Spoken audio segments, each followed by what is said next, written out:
What's up with it, man? It's your boy Pushmanmitch, host of the No Fluff podcast, a.k.a. Swag Whips. No, you already know the rest of that. So the first thing we're going to tell y'all, I got my brother Jacob Carrio in here with me. And the second thing I'm going to tell you, if you watch this whole episode, at some point in time, we are going to give away a nugget where you can win a $500 Cash App or a $300 Cash App. Choice is going to be yours. We're going to make sure we let you know how to get it and what number to text. But if you don't watch it, you can't know where that nugget is going to be. But first of all, let me welcome my brother to the show, Jacob. Appreciate you, Brody.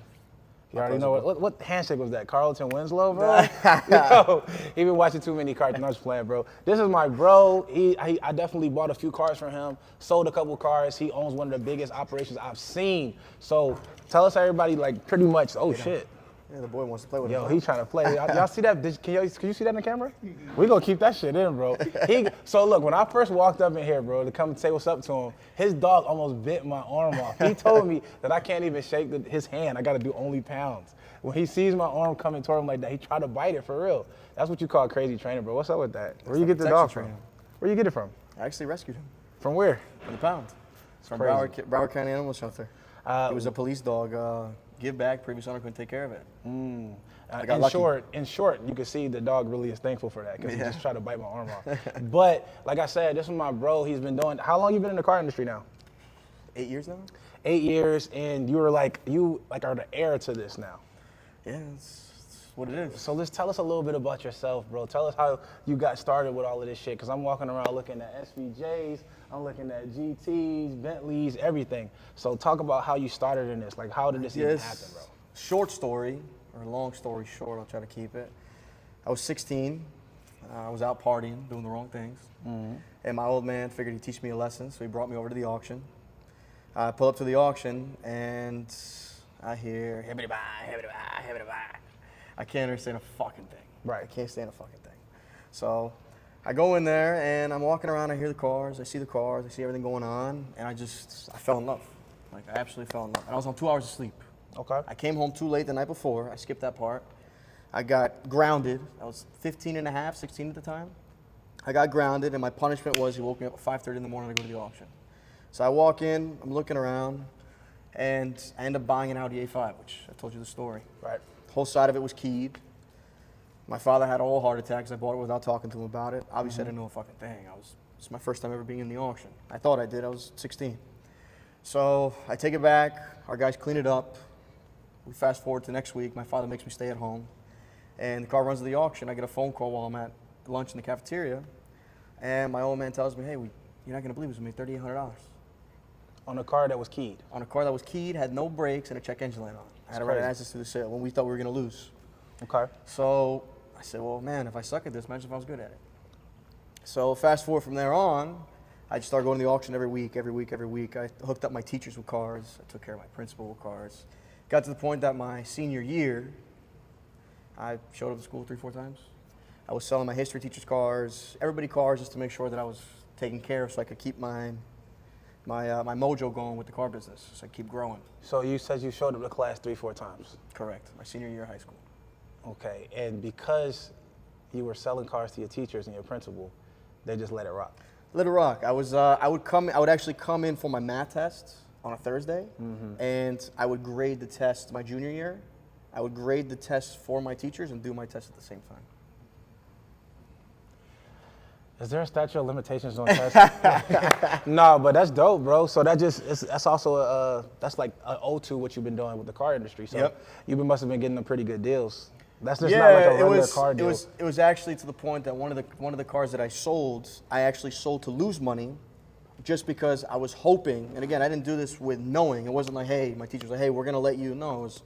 I just kept giving with hoping whatever I had to give would come back with a little bit of leisure. Right. So like I said, from junior year I showed up, senior year I showed up. If I said 4 times, I showed up just to make sure everything was good, everybody's on the same page. Say what's up, bring a little coffee. I think one of my teachers like an iced tea from Starbucks. Right. So I bring her an iced tea from Starbucks. And then I'd go to my auctions every week. I mean, I was buying and selling Cadillacs back then when I was in high school. Cadillacs, old Corvettes. I hooked up my teacher with a 99 Corvette, traded him into an 05 Corvette.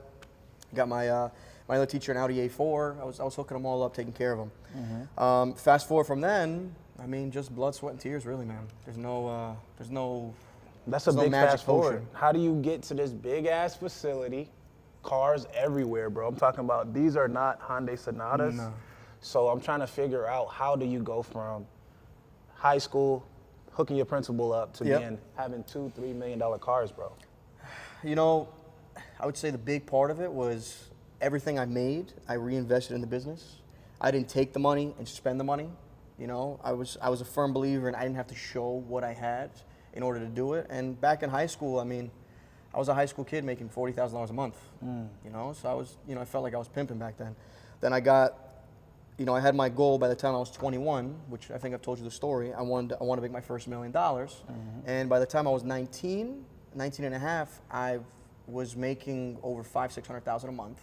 And then when I got to the 21, 22 stage, I was making over $1 million a month. So I took what I wanted to do as a whole, like make my first $1 million, to turning it into what I was making every 6 months, actually every 2 months, turning into what I make every month plus.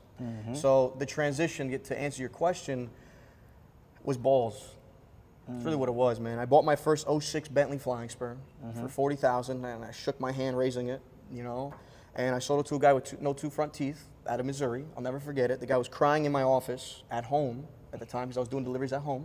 Okay. He's crying because it was his wife's birthday, and he was trying to buy the car on his wife's birthday and forgot to wish her happy birthday. I got the deal done. I think I made like $10,000, $12,000 in the deal. And I was like, man, look, these bigger cars. And man, that was $40-some thousand back then. You know, now we sell $600,000 cars like they're Hondas and Toyotas. Right. And so let's talk about this. So you went from, you said you just got the Bentley. What made you do that jump? That wasn't random. in the December of 2015, I'd like to say it was. I think I've told you the story as well. I was down $10,000. I had a horrible month, and I was upset, crying, you know. And then I broke it down the last few days of the month, and I was like, you know what, man? I was fucking off the whole month. This isn't me. I wasn't in it. My head wasn't in the game. And that January, I ended up making $100-some thousand that month. And I just figured I'd give it all, and I had the support system, thank God, with my father, that it could have went one of two ways. It was either I was gonna break the bank and I was gonna do well, or I was gonna have to take some unfortunate losses and put my head back down again and go back to the drawing board like I did that month. But when I made the $100,000 in that first month, I thought it was a mistake. I was like, hey, you know, I got lucky. The cars were in my favor. I found a few people that, you know, like, I don't know if I could duplicate this again. And then after the first $100,000 month, I never made less than $100,000. Then when I made $250, I never made less than $250. And then when I made $500, I never made less than $500. It's like you hit these certain barriers, and you don't know how to go back. It's like your foot stays on the gas. It's just a question of how far down you're going to push on the gas. That's pretty much it. But why Bentley? Why did you go Bentley that day? It was what ran through the auction, man. You just waiting to see South it, Florida and you was Auto just like, Auction. you know what? I'm gonna try it. It was in that price range. I didn't have the balls at the time to raise my hand on a $200,000 car. But an 06 Bentley at $42,000, it was kind of like, so if I lose, the depreciation's already set because that $200,000 car is not $40,000. So if I lose, what's it gonna be, $5,000-$6,000? Which, you know, back then I guess, you know, it still is a lot of money. You know, money's money. Right. But it's better than buying a $280,000 car and losing $70,000. Right. You know, that would wipe me out. You know, I would have had a huge distaste in my mouth. All right, so how old are you now? I'm 25 now. He's 25. He was giving out his goals for 21, making over $1 million a month. And now he said he's never looked back after making $100K in a month. So that lets y'all know that age shouldn't be a factor when y'all talking about what you can and cannot do. Also, it's just an experience as well. He just said he went for it. He just went for the Bentley Flying Spur. He was like, look, it makes sense to me. I can either win or I can either win. To me, it's like either it works or it works. So I think you got that same mentality. That's why we always clicked as well. Correct. So another question. Give these people some tips on trying to get to a position where they can buy these type of vehicles that you sell now. Buy as in personal use? Personal use, all personal use. I mean, it really comes down to cash flow, how you leverage your money, so on and so forth. Tips to getting there, I mean, I guess it really depends on what their business, you know, ventures are, but I guess behind the business ventures is all your attitude and your mindset, man. People say that a lot, and I know they say it a lot on all these podcasts, and they talk a lot of shit about it, but it's really the truth, man. I mean, I had all odds counted against me. I was disrespected. I mean, I'm dealing with old timers that are 50, 60 years old that would slam doors in my face, that would tell me to shut the F up, that, they found every reason to try to get me kicked out. It was nobody wanted to see me win, and anybody that looked at me wasn't worried about me winning because they already counted me out. They said, this kid will be in for 6 months, he'll go back to school, he'll end up in college, he'll fuck off, he'll be drinking alcohol, be getting stupid, and that wasn't me. So the difference between me, because I can speak for myself, and everybody else was I made sure I wasn't like everybody else. I don't drink, I don't smoke, I don't do drugs, I don't party. If I go out, I'm the only sober guy there. It's the truth. I tell it how it is. I don't lie. I've probably had 2 sips of alcohol on a New Year's and maybe a very close friend's birthday occasion in the last 6 years. Okay. And that's as real as it gets. Same as me. I don't drink at all. I don't smoke at all. Barely party. But it's a reason behind that too. I think you got bigger goals for yourself than you probably even think about. Do you got like a big goal that you haven't accomplished that you want to do? Yeah, well, I opened up my other company. We own a floor plan company. Right. So we're a lender. We're a bank lender for dealers. That's how they acquire all the vehicles that are on their showroom floor. So what are the qualifications for that? So let's say if we had some dealers watching and they wanted to get a floor plan from you, what do they need? I would hook them up with my brother because he does all the back ends, all the approvals and whatnot, and we just get all their financials, whatnot. We set up an email, and we really build a relationship with the customers. So it's even if a lot of people don't have the qualifications because they opened up a dealership 3 months ago, we still work with them. We give them some sort of line of credit. We grow the relationship, and over time we grow it. And I've had some guys that started with me with a $50,000, $100,000 line of credit, which we don't really do. And actually, to this day, he's been open, I think, Seth, 1.5, 2 years now. He's at a $4.5 million line of credit with me. So, he's opened up 4 stores. He's got 2 in Ohio, 2 here in Florida, and he's crushing it. But we took it from $50,000 to $100,000 to $4.5 million over 2 years. So now he's got $4.5 million of buying power at all times. That's dope. Okay, so now if a person was in your shoes, right, and they wanted to get to this level of business, what should they look out for? Look out for? I'll be honest with you, man. I didn't look out for anything. Well, what would you give advice? You have been through a lot of things now. Yeah. So now some things have happened, and I know you got a tough mindset, and you're pretty much ready for whatever comes to you. Correct. But you've been through things, and you was like, damn, now you learn from it, and you know not to do it again. Give them something they can look out for. I mean, unfortunately, I would say the only stuff that I was really screwed over, man, was dealing with the wrong people. Look out for that. The wrong people, yeah, man. And it's sad because the problem is people trust a lot. And in any business, especially when you start to get bigger and bigger, you got to understand a lot of the people that are around you and surround themselves with you is because they want to get something from you. True. So, not saying that you don't give, because my problem is I'm a real big giver. Right. But you just got to kind of always, just make sure who you surround yourself with, as much as you can. Try to keep them as, there's very few people that you can really help and give, and then they go ahead and they give in return. They don't come and get you in the back. So that's pretty much the only issues I've had, or dealing with people that just screw you. They go out of business, and I've wired $200,000 to somebody before and they disappear. No, that's so crazy. I mean, I've dealt with a lot of hardships, but it never stopped me. But I went into it knowing it could happen. Let's not skip past that part. I think that's a lesson. Okay, there. tell me. So you wire someone $200K. Correct. And they just disappeared. So To China. To China. Mm-hmm. So how could you have avoided that? No way, man. That's the problem. I did $3.5 million of business with the guy. Oh, okay. In a 3-month period. I wired up $200,000. I sent a truck to pick up the car, just like we did every business. Nothing was different. Hey, there's a wrap on the car. I want to take the wrap off for you. All right, cool. I just let you have my bag. I set the truck for next Friday. I send the truck next Friday. Truck shows up next Friday. Hey, I had an aftermarket exhaust. I already have them putting the exhaust on. I said, no, don't worry about it. I'm cool with it. No, but I already have them doing it. Blah, blah, blah. All right, no problem. Next Friday. By the next Friday, I said, love you, bro. The guy was gone. Damn. I tried suing them, suing the company. 6 months later, my attorney's like, dude, we're suing a ghost. Like, the guy's in China. There's nothing we can do. Like, we have proof that the guy left. I hired private investigators. It got to the point that I wanted to make the guy pay for, Right. Don't get me wrong, $200,000, it sucked, and it weighed me down. Right. But it weighed me down, believe it or not, for probably 48 hours. And then I sent it to my attorneys, and I let my attorneys go at it, and it was a vengeance to me because it hurt that I could build a relationship with somebody. Imagine I shake your hand every day, you come and you sit with me, and then tomorrow, forget $200,000, I fuck you for $100. Right. I'd be like, bro, I just sat with this guy, had a podcast with him, I'm talking about his beautiful dealership, and he fucks me for $100. Right. I'm I'm a principal guy. I'm a guy that shakes hands and follows through. So I wouldn't look out for. I I would look out for those things, but I wouldn't have them stop you from moving forward. If I could be honest True. with you. That's That would be my that's honest a advice. very good point right there. But let me ask you this. So now that you're in this position, right, and a lot of people are having eyes on you now, Yeah. how does that make you feel? What's the difference between when you were less known for this and less successful, and now when you're more known for having these hypercars and these supercars? I mean, it makes me definitely more on top of everything that we do, because what people don't understand is the bigger you get, the harder it gets. And when I say the bigger you get, the harder it gets, it's real hard to get to the top, and then when you get to the top, it's real hard to stay at the top.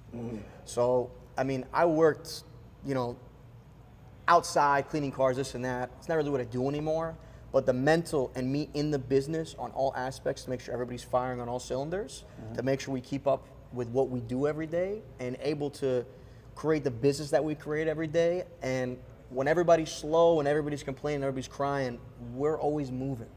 But we're always moving because I haven't vacationed all year, bro. I've taken 2 vacations in 6 years. That's not where my mind is. My mind is, where am I going to be in 5 years? How am I going to do this? When am I going to own this? I want to own this. I want to own this. I want to own this. I want to own this. I like the power and the excitement in the craft. We've talked about this. I like the craft behind the deal. He had asked me before, what's your favorite car? It's not about the cars, man. I like the moving and the shaking. I like building relationships. I like picking up the phone with my guy, Haroon in Indiana, and he trades me in 3 cars, and I give him a great deal, and we do a deal. And he calls me up. He's like, dude, I've been doing deals with X, Y, and Z. These guys have been in the business 30 years, and I've never closed a deal as fast as I closed a deal with you, and you're the youngest guy I ever dealt with. That makes me feel good, Right. And then I take those cars and I'm selling them here.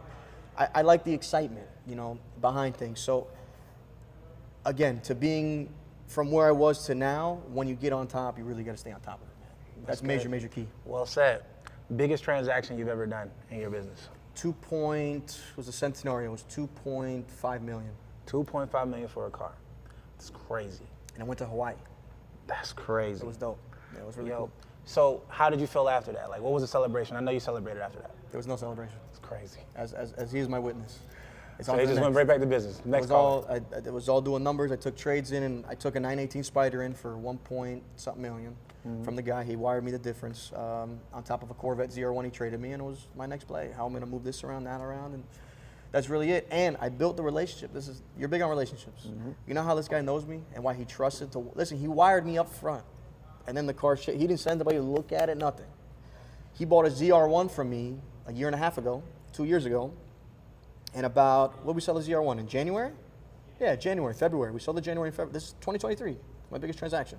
In January, February, so fast forward a year and a half later, he wired me the difference for $2.5 million on that Centenario and traded me in his 918 in the Corvette without looking at anything. He's like, you know what, bro, the ZR1 was perfect. And that was $180,000 I sold this one for. So he went from $180,000. Imagine, a guy that wired, I don't know what this guy, I don't know if this guy's got a pot to piss or want to throw it at him. We clicked. And I kept following up with him, and the transaction took 3-4 days on the first time. The $108,000 transaction took me 4 days. The $2.5 million transaction took me 24 hours. Done. Money was already the next day. It's crazy. Picked up cars. That's the value of relationships. That's about, and then it's just an ode to what your business savvy is like, though, because those are big transactions. Regardless if he was comfortable, you had to be comfortable with it too. Of course. So if this was your first big one, it had to make you feel like, damn, it's kind of crazy that he want to do it this easy. But also, you probably was confident now from doing all of this time. Yeah, I mean, listen, we sell $1 million cars all the time. It's crazy. This is double it, Did y'all hear how he said that? We sell $1 million cars all the time. That's nuts. Like, how many people have a $1 million car? Barely any. You're talking about a top 1% thing that happens all the time for you. So all the time for you, for us, is just like just something we seen in a movie. Yeah. So that's dope, bro. I mean, first of all, I'm proud of you, bro. Congratulations. I appreciate you, bro. You're going crazy. And you've been in the gym, so it's a little bit tight. I see you asked for the large. He asked for the large for the shirt, but you're fitting kind of tight. But I wanted to ask you one more thing before I let you go, because I know you got to go to a dinner, bro. But with this whole thing, you said you don't have a favorite car. Do you have a favorite deal that you've done? I know it might not be the highest transaction. What was a favorite deal that you did? Favorite deal, man. Boy, there's a lot of deals. I know. So You've been on the phone since I've we been sell here. 2,000 cars a year. Okay. Do the math. Favorite deal. You got to be one. What stands out? What just popped in your head when I said that? I'll be honest with you, really nothing every deal stand on its own, man, and they're all work differently, bro. I wish I could pick one person over another, but some are easier than others. Some are harder than others. Some you got to go all around in order to get them done. But there's so many that are alike in those categories. I couldn't pick one. I would say the Centenario deal, since we're talking about it, Right. was probably one of my favorite transactions. Not because of the dollar amount, but because of how we got to numbers and how we put the deal together. And forget what we made on the car we sold. It's what we made on the trades. I built a relationship with a guy in Chicago. I sold the 918 Spider 2 for $2 million. So listen, I sold a $2.5 million car. Then the trade-in was, I sold it for $2 million. Right. And then I took the ZR1 Corvette and I sold it to somebody in Tennessee. So, but I have a lot of deals like that. Obviously, how do you not know how much million. these cars cost? Like, how do you do your research? Because I remember you said you weren't originally doing the exotics and the supercars. So how are you doing your research on how much these cars cost, like what they're worth, how do you know about that stuff? Back then, it was really, like I said, I bought the older ones because the depreciation was gone. So when I was wrong, I was a little bit wrong, and when I was right, I was right. Now, when you buy these cars, I've been doing it so long, man. I could number anything from a Tahoe to a. So you studied this, but how? Bro, day in and day out. I was Because these cars, I'm looking 12, at these 1, cars. 2 I in the mean, morning. now that I've been in the rental car game for as long as I've been, and I've been 8 years. So now I'm literally knowing all of these things about these different cars. I know the SVJs, the SVs. I know all the different type of cars and stuff. Cool, right? But before I didn't know anything about it. But it came through years of just learning, and I'm still learning new shit all the time. We all do. So it's just like, what did you do to research it? Like, did anybody ever be like, look, man, you need to know these specific cars? No, I'll be honest. Nobody ever helped me do any of this. My old man to this day, he's just like, that's cool. Let me get the keys, you know. And I love it. Don't get me wrong. I love that. Right. You know, I throw him the keys. He enjoys it for the weekend. We swap cars out with him. But, bro, this is like the stock market, man. It's like asking a guy, well, how do you know when to? It's like, bro, I've been doing this so not know long. when, but look, just think about it. Like, okay, there's a car they can see right behind us. So it's an SVJ. Okay. So how much is that car? That car there's $749,900. $749,000. Correct. Right. So how would you know that it's worth $749,000? Because I do this every day. I've transacted. I've sold. Listen, we've sold 4 SVJs in the last 2 weeks. Okay. 2 Roadsters, 2 Coupes. So I've seen these cars for like over $1 million. they used to be. So now the market Market's goes come down. down, Can you correct. talk about that a little bit? Yeah, I mean, everything's come down, man. To be honest with you, I mean, I'll tell you the real reason why, you know, and I hate to say with all the Bitcoin guys that are probably watching right now, but, you know, the Bitcoin money and then all that PPP money and all that, that's all gone, you know? And when I say all that money's gone, it's not gone. It went back up to the, you know, to the big boys, you know, Right. that have the real money, all these billionaires, that all circles back. So now that 1% that turned into, it seemed like 80% of people, you know, that 79%'s gone and it's back to the real 1%ers that have the money. So all these inflations and over stickers and this and that, it's gone because the money these people were spending wasn't really their money. Or they got it overnight because they put $1,000 in Bitcoin and it turned into $1.5 million. True. They, you know, they start spending it because they don't know what it takes to earn it. You know what I mean? Listen, Right. to this day, even when I go eat dinner, you know, and I work hard, bro, I'm not buying a $1,200 steak. You see all these people at Poppy Steak raising these, it's not me. Crazy. Doesn't excite me. Listen, I'll go pick up my own meat from a butcher, I swear to you, and I cook it at home. And I like, listen, I enjoy it better, and I don't, you know what these people do it for? They do it for Instagram. It's all about the Instagram, it's for the TikTok, that's not me, you know, Okay. but that's what's helped me get to the point that I'm at. Because all that money that I made on these $3,000-$4,000 Cadillacs and this and that and this and that, it multitudes over 8 years to be able to hold the $40-50 million inventory now, which is pretty crazy. But I always had the cash, and again, I had also the backing of my father on top of whatever I produced, Right. to be the guy to keep buying and buying and buying and buying through good times and bad times and good times and bad times. And none of that cash went to the wrong places. I mean, I didn't actually buy my own place. I just bought my condo, you know, here in Las Olas. I bought it in January this year. Okay. Outside of that, you know, I was renting. I had a place with my pops.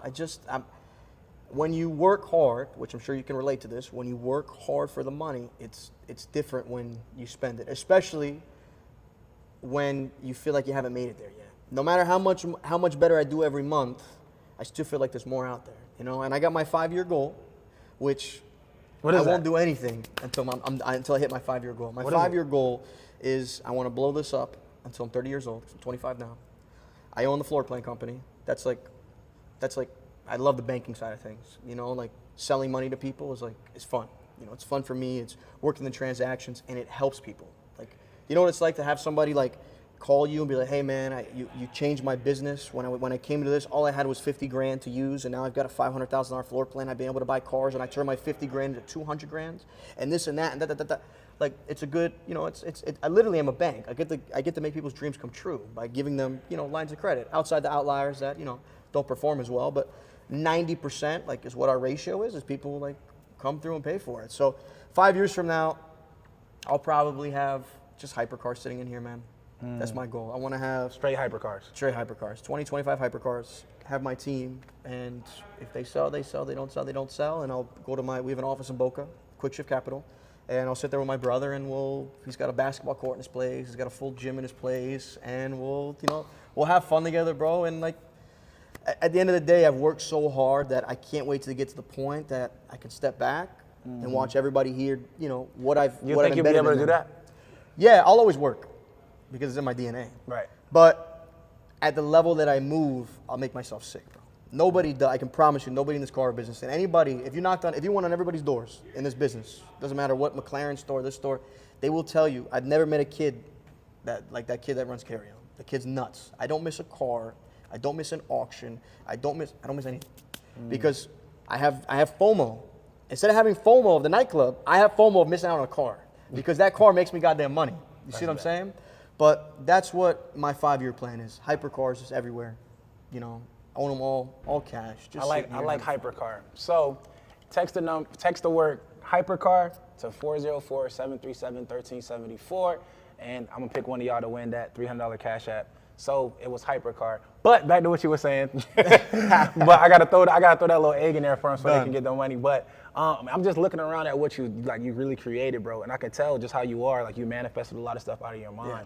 And it's just like, it's real dope to be able to see what you had in your head to be right here, out here. I wanted to show the logo, which I'm gonna just cut to it right here. Yeah. But I also want them to see the scene because it's just like a crazy amount of cars all in here, and it just came from your mind, bro. Correct. It started from just in your head. So y'all got to start manifesting things. Like, it doesn't start you won't just always know what it's going to be like. Because I'm sure you didn't know that it was going to look like this.